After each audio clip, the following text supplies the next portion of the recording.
Kak.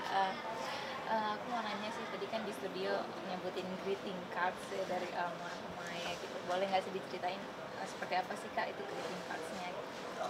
Ya, itu aku bikin tulis tangan sendiri tahun 2003. eh Berarti aku usia berapa ya? Sekarang 20 tahun yang lalu. Sekitar umur 10 tahun. Em, Apa ya, aku lagi kangen aja sih sama almarhum bapak aku saat itu. Karena kondisinya kan orang tua aku pisah hidup ya. Dan keputusan pengadilan kebetulan memang aku ikut mama, jadi kayak udah lama banget aku nggak ketemu papa, jadi kayak kangen banget sih gitu. Di momen-momen seperti apa nih Kak greeting cards itu ditulis? Lagi di rumah pulang sekolah kayaknya deh, terus lagi lihat-lihat album foto yang ada papi aku kayak gitu. Ya udah tiba-tiba kayak ngerasa melo aja, terus kangen beliau gitu. Terus ya udah aku random aja aku tulis greeting cards, terus aku bikin prakarya apa gitu, terus aku kirim lewat staffnya beliau. Terus kalau mengingat gitu sosok almarhum Maya seperti apa sih Kak? Orang yang tegas, otoriter, tapi tanpa dia ngucapin aku tahu dia sayang banget sama aku. Karena apa ya, benar-benar beliau tuh mencurahkan seluruh hidup dia tuh untuk didedikasikan untuk mendidik anak-anaknya sampai sampai akhir hayat dia, bahkan beliau tuh nggak nikah lagi. Sering kangen nggak Kak sama almarhum? Kangen. Biasanya kalau kangen sekarang ini ngapain Kak? Kalau dulu kan mungkin tulis greeting card, sekarang ada hal lain. Paling kalau kangen sama papi atau sama nenek aku, ya kirim al-fatihah sih. Kalau tiba-tiba ada perasaan rindu gitu, artinya ya wallahu alam ya, mungkin mereka juga kangen sama aku dan membutuhkan doa gitu dari anak keturunannya gitu. Lanjut nih, di 2023 ini Kak gitu, aku pengen tahu sih gimana sih Kak Inara memaknai tahun ini. 2023 ini ada titik rendahnya, ntar tiba-tiba pelan-pelan naik, tiba-tiba terbang, jadi bener-bener kayak apa ya, masya Allah deh. Bener-bener kita itu nggak pernah tahu hidup itu akan seperti apa, karena di tahun yang sama aku sempet bukan staycation ya, honeymoon ya.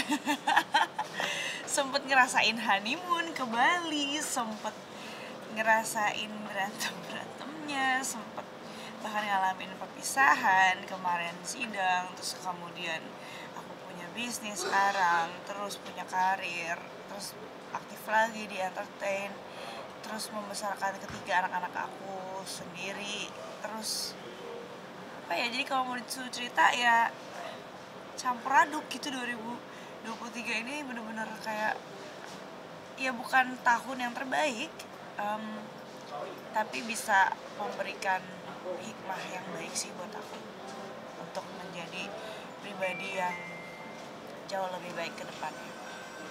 Jadi kan memang naik turun gitu, campur aduk. Terus dengan struggle-struggle yang dilewatin gitu Kak, apa sih yang bisa membuat Kakak tetap bertahan gitu, sampai saat ini? Allah. Allah yang bisa buat aku bertahan, karena apa ya, sering kali aku tuh dibuat kayak ketika aku menyandarkan perasaan aku terhadap seseorang atau sesuatu, ya udah kayak seketika Allah pasti akan ambil itu, entah itu lewat ajal kah, atau lewat perpisahan kah, atau lewat apa nggak ngerti, pokoknya ada aja gitu. Jadi itu yang membuat, yang melatih mental aku dan perasaan aku supaya akhirnya aku ngerasa kayak aku harus independen. Maksudnya dalam hal ini adalah secara batin, secara kebahagiaan aku harus bisa menggantungkan kebahagiaan aku itu ya ke Allah aja gitu. Karena ya nggak ada satupun zat di dunia ini, di alam semesta ini yang abadi kecuali Allah. Nah, kalau kita boleh flashback dikit gitu di 2023 ini, mungkin ada momen bahagianya kakak gitu, dan juga tersedihnya kakak gitu, seperti apa sih kak? Bahagia banyak lah, banyak hal yang menjadi faktor kebahagiaan aku, ya tentunya dikelilingi orang-orang baik, anak-anak yang soleh soleha, terus juga rezeki yang nggak diduga-duga dari Allah, termasuk tadi ya anak-anak yang soleh soleha, keluarga dan rekan-rekan yang baik, itu kan rezeki juga. Jadi ya apa ya, berkali-kali lipat lah Allah menggantikan satu kehilangan.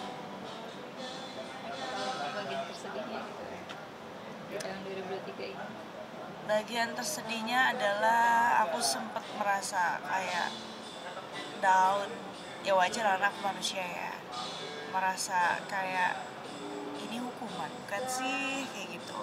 Terus merasa kayak, aku ngerasa kayak apakah Allah meninggalkan aku. Tapi sekali lagi ternyata ya Allah tuh gak pernah ninggalin kita. Allah tuh selalu ingin yang terbaik untuk kita. Allah tuh sayang sama kita. Kenapa Allah memberikan kita masalah sampai demikian rupa? Allah tuh ingin kita tuh lebih dekat lagi sama Dia. Allah tuh gak pengen kita teralihkan sama hal-hal duniawi yang bisa menjauhkan kita sama Dia gitu. Nah itu Kak, maaf, kan tadi kakak bilang sosok ayah nih keras gitu ya.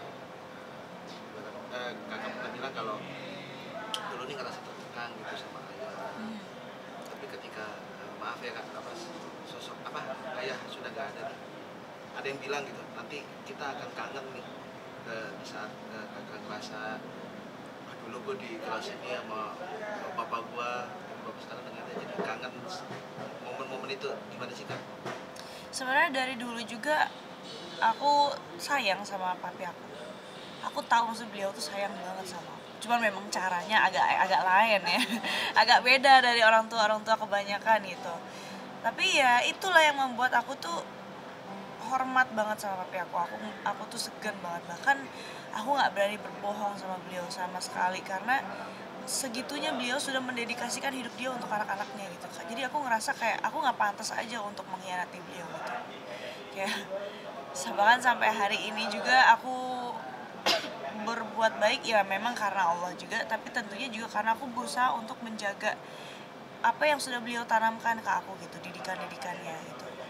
Aku berusaha untuk menjaga nama baik itu gitu. Terus kan ada kata-kata bilang cinta pertama seorang perempuan tuh adalah ayahnya gitu. Iya. Ya benar nggak sih kak? Betul, bisa dibilang begitu. Ya, dan sampai hari ini belum ada yang bisa menggeser posisi beliau.